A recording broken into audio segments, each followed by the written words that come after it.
nyo to. Ito, septum. Septum to. Right to ha? So, this is midline. This is nasal turbinate na inferior. This is nasal floor. If this is the inferior turbinate, there's a space under that. Kung ikakaot mo kasi yung underside niya, there's an underside to it and there's a space that's called the inferior meatus. Pero ito na siguro yung pinaka-visible na nasal floor na nakita natin today. Look, nasal floor, syung diretso, ano yun? Ano yung pinakalikod? Nasopharynx. Nasopharynx yan. Ito ang nasal septum niya. Sa anterior portion, yung pinaka-anterior, hindi naman siya depicted. Pero tingnan nyo to, may curvature towards the left. Kaya iniwasan ko yung left niya. Kita nyo, may concave. May concavity dito. Pero, in a normal examination kasi talaga, dapat from harap dito sa vestibule, kita mo na yung nasopharynx with the endoscope ha. With the endoscope. Diretsahin natin hanggang sa nasopharynx nila. Ma-achieve ka ha.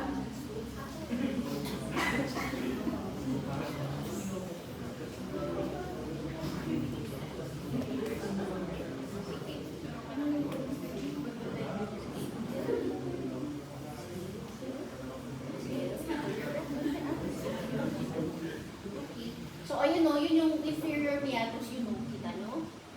Touching nyo ah. Touching nyo, okay.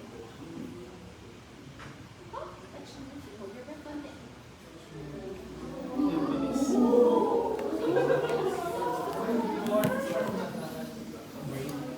Sorry ah. Okay, exhale ka lang. Sorry.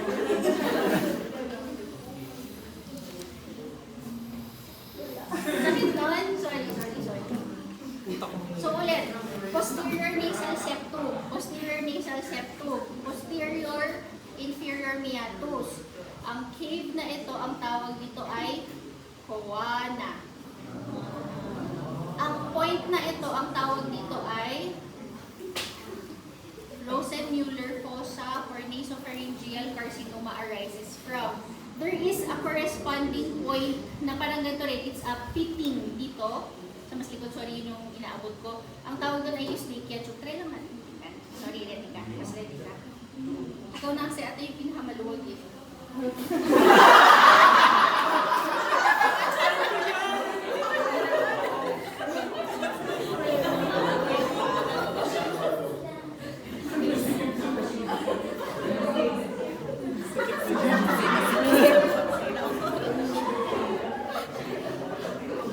Nakita nyo to, nung nakita kanina umaangat. Kasi, nakita nyo ba to? Nung lumulunok siya. Kasi bakit ano ba to?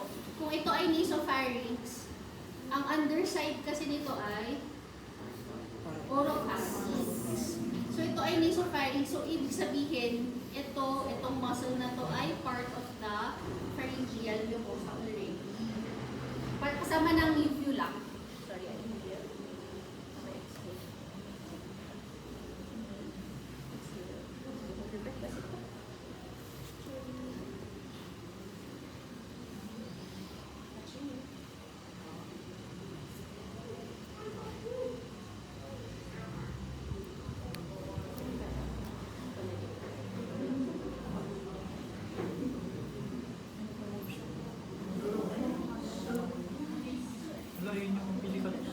Umbilical cord, gago.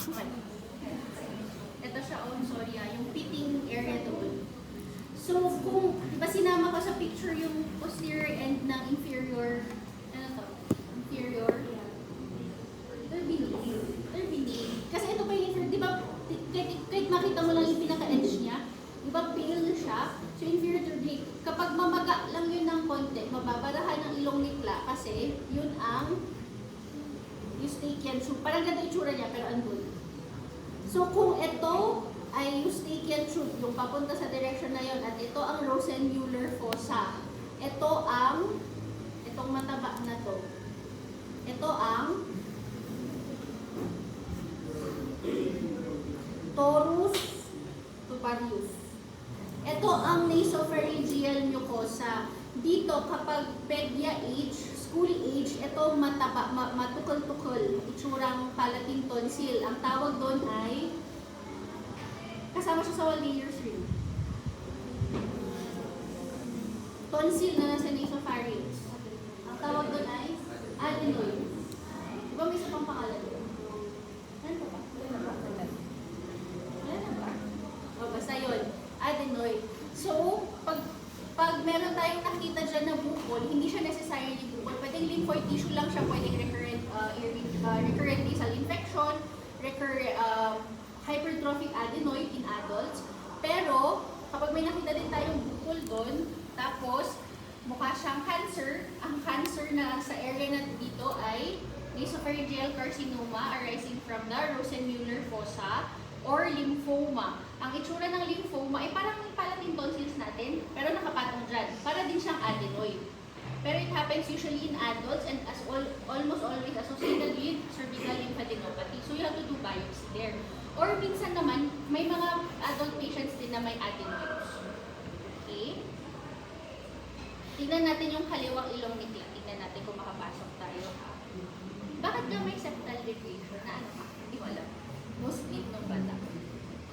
Sporty ka ba? Ng bata. Contact sports. Ang nasal septal deviation kasi in children, ang nasal bone fractures in children, we don't touch usually as long as hindi siya ganun ka-deviated and hindi siya nagkakos ng overt obstruction kasi we don't want to manipulate the maxillary bone. Because if we manipulate the maxillary bone, it causes hypoplasia of the maxilla. So nagiging parang Koreano. Tignan niyo yung mga Koreano, super ganda nila pagka-mask. Pero kapag magtanggal sila ng mask, hindi siya fit. Kasi pero kasi ng genetic sila. They have maxillary hypoplasia. That's why one of the most common surgeries for Korea is filler sila dito or nagpapamandibular advancement. Kasi meron silang, yung lower face nila is medyo palo. Pansinin nyo. Siyempre hindi yung mga artista kasi yung mga artista gawa na. Pero ganun. Pag nakamask sila parang ganda nung dito. Pero pagkaban. Parang ano lang yan, pag sa ating mga Pinoy, very broad yung base natin, yung bulbustic tayo. Pero okay lang yun kasi that's endemic na to us. So, tingnan natin yung nasal septum. Sige, inhale. By exhale. Yes, hold your breath natin. O magkakaiba naman kayo ng nasal septal depression. In fairness sa inyo, no? Kakaiba kayo. Galing ako sa taas. Sige. Dito lang ako sa vestibule kasi medyo anterior din yung deviation ni Clark. Galing lang ako sa taas. Nasal septum, tapos nila sa pag ganun. Yung kay Dexter, parang ganito. Yung kay Nemsi kasi dito sa mas baba. Ito sa'yo sa gitna. So pwede na from injury. Hindi siya congenital. Pero may nasal floor ka pa. Kita mo yung nasal floor, may inferior turbinate ka, pero wala kang nasopharynx. Unlike yung kanina. Kasi medyo kailangan natin ibahin yung view. Pero kung dito ka lang dapat kita mo sa nasopharynx. Sinong isa pa? Wala pa tayong normal. Sige, ka. Walang normal. Walang normal. Normal ka. Sisipon ka pa. May something. May normal. May kusipin na yun.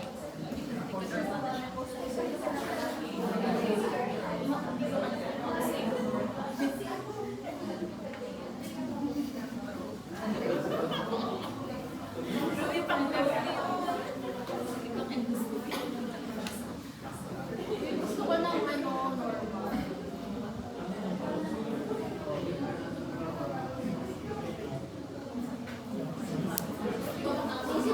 Ano pangalan mo? Felix. Ay, nickname mo yun? Lex. Sa ilong naman ni Lex. Sige. Inhale. And exhale. And hold your breath. Uy, medyo pwede. Okay, touching you touching. So this is the, touching you head of the inferior turbinate. Diba? Pag, yan, dito tayo. Hold your breath lang konti Yan, dito tayo sa pinaka-pinakabungat. Kita natin yung head of the inferior turbinate. Meron tayong konting deviation. Meron tayong konting septal deviation kasi hindi siya super diretso. As skin, ang nasal septum dapat tabla. Kasi na tabla din. As in straight. Lahat kayo, baliktad yung septum nyo. Hindi straight yung mga nasal septum nyo. Ikaw meron ka. Hindi ko alam kung saan galing. Pero tingnan nyo, may nasal floor tayo. Kita sa likod. Kita ang nasopharynx sa likod. So, relatively okay. Pero tingnan nyo yung texture. Hindi pa rin to normal. Pero at least hindi siya ganun ka-hypertrophic. Kasi we describe abnormal turbinate as pale body, hypertrophic. Ito is pale and baggy pero it's not very hypertrophic. Pero hindi siya super normal. Pero sige, tatanggapin na natin yan. Kasi yan yung pinakamaliit na inferior turbinate na nakita natin ngayon. So, ang underside ng inferior turbinate, if you count that is the inferior meatus. But we don't touch that kapag gising yung patient kasi medyo nakakairita, maa-atching ka. Silip tayo hanggang sa middle turbinate mo, ha? Check natin kung makita natin yung yung eustachian tube. Touching it up.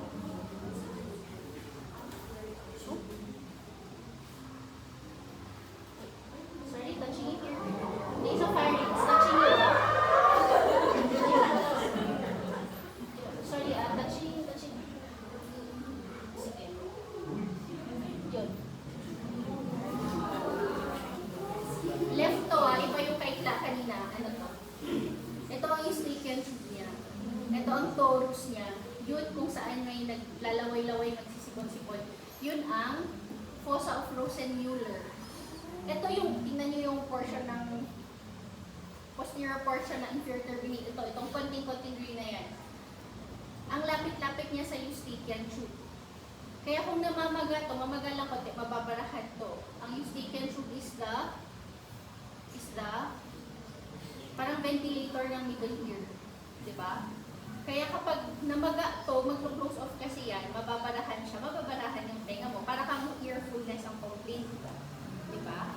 Pero parang pinakamagandang ilong na to kay Felix. Yes. Sige. Exhale. Hold your breath up.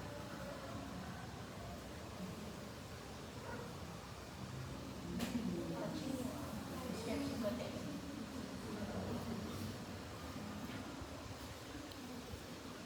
Ito, ang tawag dito ay middle turbinate. Ang middle turbinate ni Dexter ba kanina? Di ba pag ganito lang siya, kita may space tayo dito. Dito. Wala itong flap of tissue dito. Parang ako, I would describe this kasi kumakway-kway siya, di ba? Polypoid inferior middle. Polypoid middle turbinate. Pag polypoid middle turbinate, namumuti siya, mas pale siya, mas baggy siya. Pero ito, pag napabayaan, pwede mag-polyp talaga siya. Yung kay Dempsey kanina, itong space na to, kita pa natin sa likod sa'yo, wala na. Gusto ka ba lagi? Oo, talaga. Ito. Sige, silip pa tayo.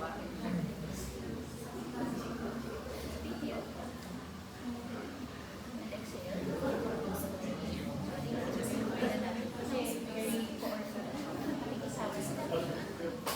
Sorry, ayun, tingnan mo. Whitish na siya, very vascular, violation siya sometimes. Yan, ang middle turbinate niya. Tapos yun pa rin. Ano feeling ko may sinusitis? Puno ba yun? Sorry.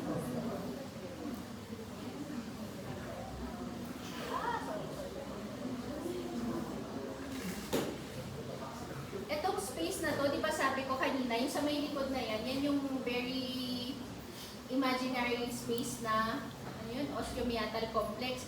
Pero di ba, sa lateral ng osteomeatal complex is the maxillary sinus.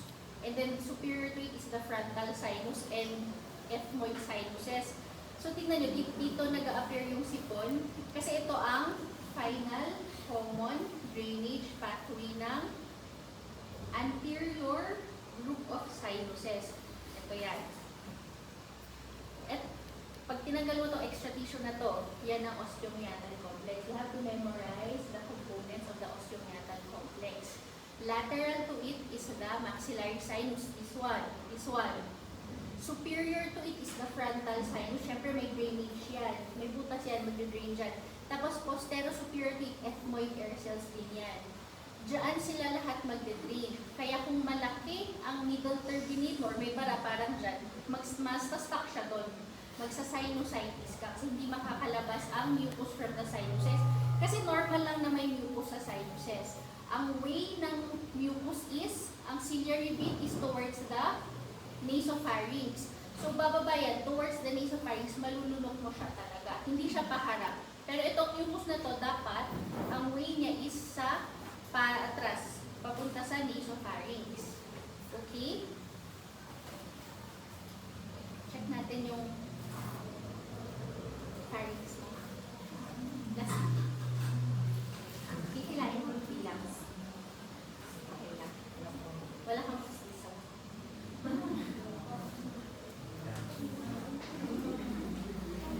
Di ba lang makita natin kung paano siya connected? Kasi nagsisimon ka kasi sa likod.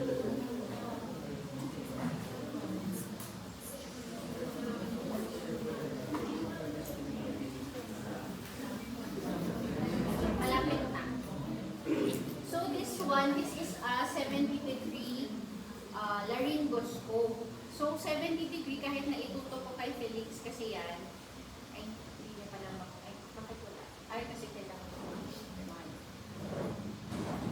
Kahit na itutok ko kay Felix na diretso, ceiling pa rin siya kasi 70 degrees pag ganun. So you can use it to view the oropharynx and nasopharynx kapag sa taas. Pero kapag igaganon natin, mabibigyan natin yung ano makikita sa baba? Ha? Ha? Larynx. Oh. Larynx. Open your mouth. Bring out your tongue. Like, another continue. Another tongue. Okay. Holding your tongue.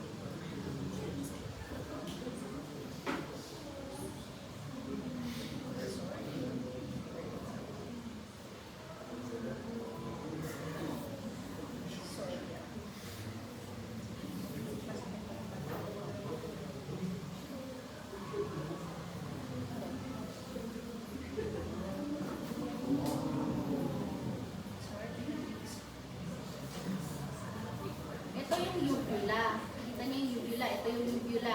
Yun yung nasopharynx.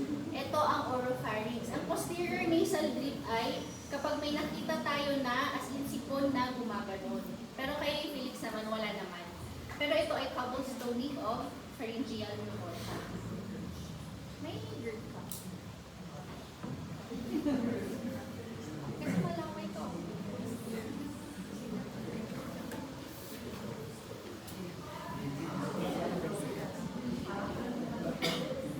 Ano na? Oo nga, very good. Okay lang yan. Ideal for examination.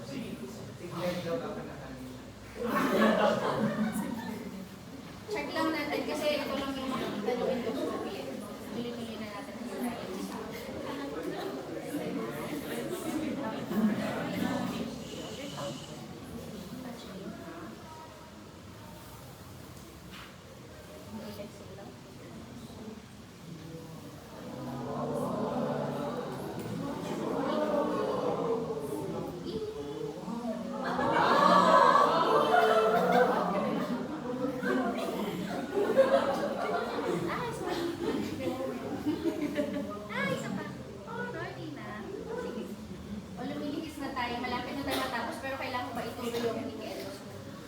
ito ang laryngeal inlet ninyo.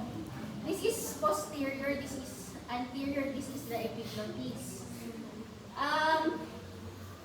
These are the true vocal cords. True, these are the false vocal cords. These are the arytenoids. If you check your Google and then you check for laryngeal inlet endoscopy, it will be different from this one. Kasi dapat ito, ang kulay nito is puting-puti or yellow na yellow. Kay Felix, namumula siya dito. Naglalaway siya dito, tsaka dito. Tsaka dito. Tapos, may edema, but not hyperemia of the arytenoid complex.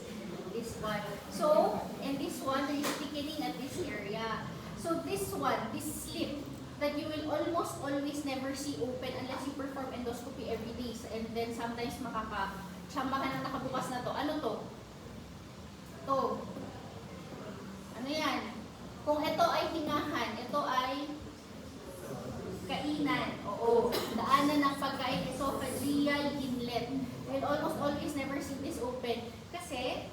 nakasara yan kasi wala kang nilulunok. It only opens kapag may nilulunok, pag aangat yung laryngeal complex mo to protect it, and then may fibers, and then magbubuka siya. Pero this one, through vocal cords, this one, tracheal rings na ito. So this is the windpipe, this is the food pipe posteriorly. And then, nakita natin yung itong very vascular na false vocal cords, very edematous na arytenoid complex. And yung dun sa pharynx niya kanina, yung nakita natin, that's cobblestoning of the mucosa. So that's indicative of reflux. Ibig sabihin yung acid nanggagaling sa tiyan, umaakyat siya dito, tapos naglulumpias siya, nag-reflux siya into the pharynx, to the laryngeally left pharynx, and sometimes up to the nasopharynx. Kaya siguro masipon yung nasopharynx mo kanina. Pwede yun. The sipon is because of your mucosa will try to protect itself, kaya siya masipon. So, nag-extra tayo. So, yun yung endoscopy. Balikan ko lang yung regular na pag-examine ng ilong. So, as with otoscopy, na regular otoscopy ha, you will use the, ang tawag dito? Speculum, nasal speculum that is appropriate for the patient. This is pediatric nasal speculum. This is adult nasal speculum. Meron pang medyo mas malaki or meron pang medyo medium. Hindi mo pwedeng gamitin ang adult nasal speculum sa bata kasi hindi mo mabubuksan. Hindi ka pwedeng gumamit ng pangbata sa adult kasi wala kang makikita. Kasi, parang sa ubi, pag sa vaginal speculum, kunyari gagamit kayo ng pang multigravid na speculum sa somebody who is virgin or nakakaisang anak pala, very painful yun. Ganon din sa ilong. Tapos kung gagamit naman kayo ng small na nasal speculum parang sa OB, pag gagamit kayo ng parang virginal, kasi may ganon, may size sa OB. Kung gagamit kayo ng virginal na speculum sa multigravid, wala kayong makikita kasi yung mucosa niya na. Laylay na gano'n. Oo, gano'n yun talaga. Hindi ko alam yung English term. So, silipin natin yung ilong ni Felix gamit ito. Pero ang gagamitin natin ay hindi endoscope. Gamitin lang natin to. So, ito, insert the nasal speculum closed and then, thank you. Tapos, you widen the nasal speculum. When you open the nasal speculum, you will be able to see sabi ko nga, inferior turbinate, yun yung lagi yung sinasabi na baka bukol, pero hindi siya bukol. And then you can move it up, down, side, and side. So, try natin. Sige. Ito, pwede mong ask yung patient concern, tingala kayo konti, wait lang. Parang mas maganda kung may scope.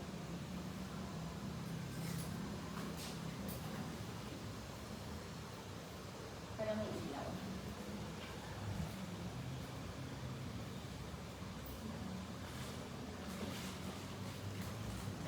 Yan, ganyan. Pero kung naka-nasal speculum, tingnan lang ako, sorry thank you.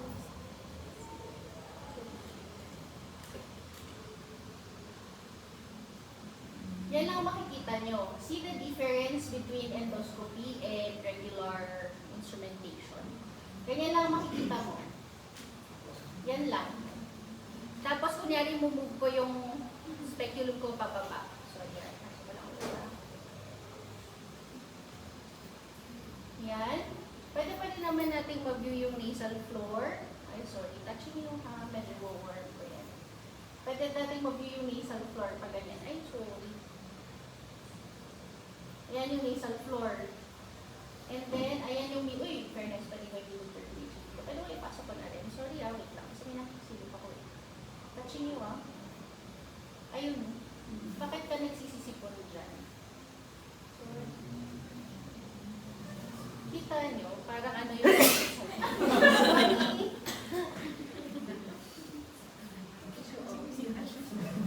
sobrang idimatus yung mucosa niya.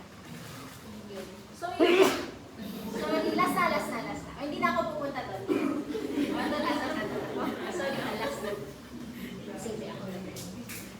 Stop reading ko na.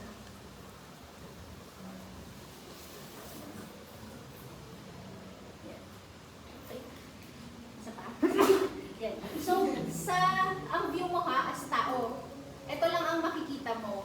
Inferior turbinate, sometimes you see the middle turbinate. Kapag halos normal, hindi kasi hypertrophic, so kita natin yung middle turbinate, you see the nasal septum, you can visualize the floor, but you will never see the superior and supreme. Wala pa tayong nakikita superior and supreme eh, kasi masyadong maga yung mga ilong ninyo. Pero yun yung nakikita sa nasal septum. Eh, gusto pa kayo makita? Meron pa. Yun. Siya rin yung pinakamagandang ilong.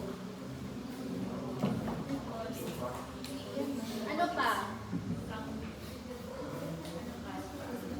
Laryngeal inlet. Wala na. May gusto pa kayong pasilip? Wala na. Bakit sila? Ha? Normal lang sila. Hindi kasi na. Bago kayo kumain. Bago kayo kumain.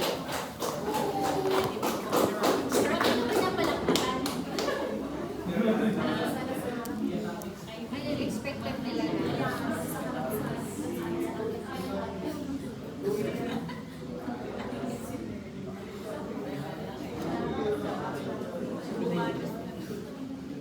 Try ko bigyan.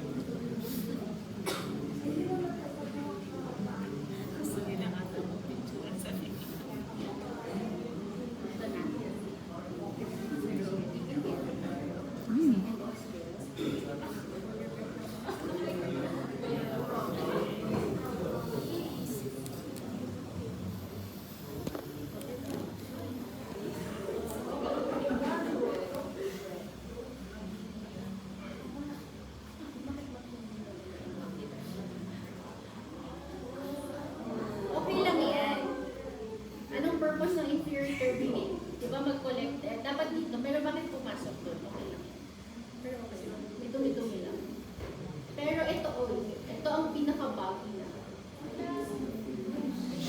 Diba pale? Kaya ano yung dumi? Okay lang yan. Nakalusot yan. Ibig sabihin hindi working yung vibrissae mo. Kaya hindi maganda na, nakakatawa ba naman? Patubuin mo. Kaya hindi maganda na yung waxing, ano yun, yung parang waxing ng vibrissae. You cannot do that kasi it removes the function. Tingnan nyo. Anong pangalan mo? Yan. Kung si Ian, hindi naman siya nagkakat ng vibrissae, pero may nakakalusot na dumi-dumi dyan na pupunta sa inferior turbinate. What more those who wax or who trim their vibrissae? Ang nire-recommend lang na i-trim ng vibrissae is yung lumalabas talaga. Pero hindi mo siya tatanggalin totally. Hindi. I-trim lang. Hanggang nasa loob lang ulit sila. Yun yung purpose nun. Pero tingnan nyo to, very, di ba? Looks very soft, looks very baggy. I think siya may pinaka-baggy. Pero hindi siya kasing hypertrophic nung kay, let's see, nung kay Dex. Hindi siya kasing hypertrophic nung kay Dex. Hypertrophic siya pero may space. Pero may space lang yan kasi deviated din yung nasal septum mo towards the left. Parang tight lang. Pero ito, very baggy, very pale. So feeling ko, since childhood, asthmatic ka ba? Because they're all under the disease entity called atopy, the allergy. Atopy. And exhale. Okay, touching you, ah. Touching you. Ma-touching ka. Touching you. Sorry, ma-touching ka.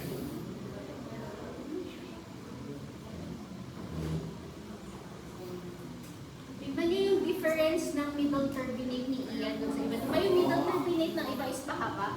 Sa kanya is squarish. Okay lang yan, pero kasi it's very white and very pale din. So, chronic rhinitis. Without nasal polyposis, kasi wala naman polyp. Polypoid lang everything. Ang polypoid is whitish.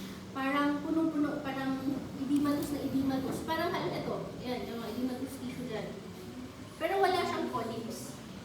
Tignan natin sa kabila. So, hindi matching ka. Inhale. And exhale. Hold your breath.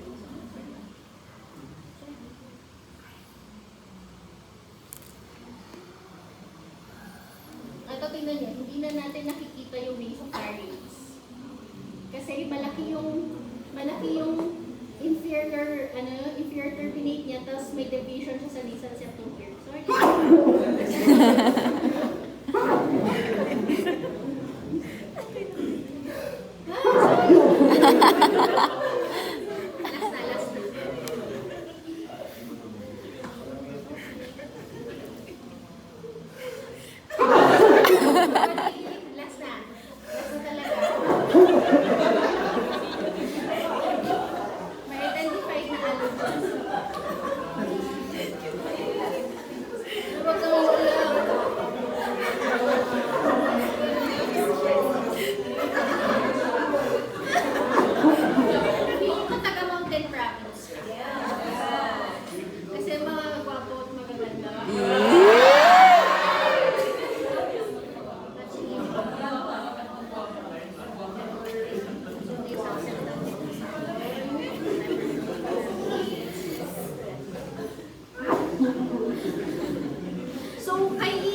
Ang hirap kasi siya i-ano kasi 2D kasi to, kasi screen siya, pero yung sa loob is 3D, di ba? Pero the fact na nakita mo yung inferior turbinate, nakita mo yung anterior nasal septum, okay yun. Sa mas likod ka pa nagka-deviation ng turbinate, ng septum. Septum yan.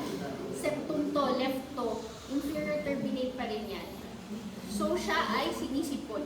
Chronic rhinosinusitis without nasal polyposis, nasal septal deviation towards the left, pero anterior deviation lang siya. So kung ako, hindi effective para sa'yo ang yung mga cetirizine kapag inuubo ka, kasi hypertrophic ang mucosa.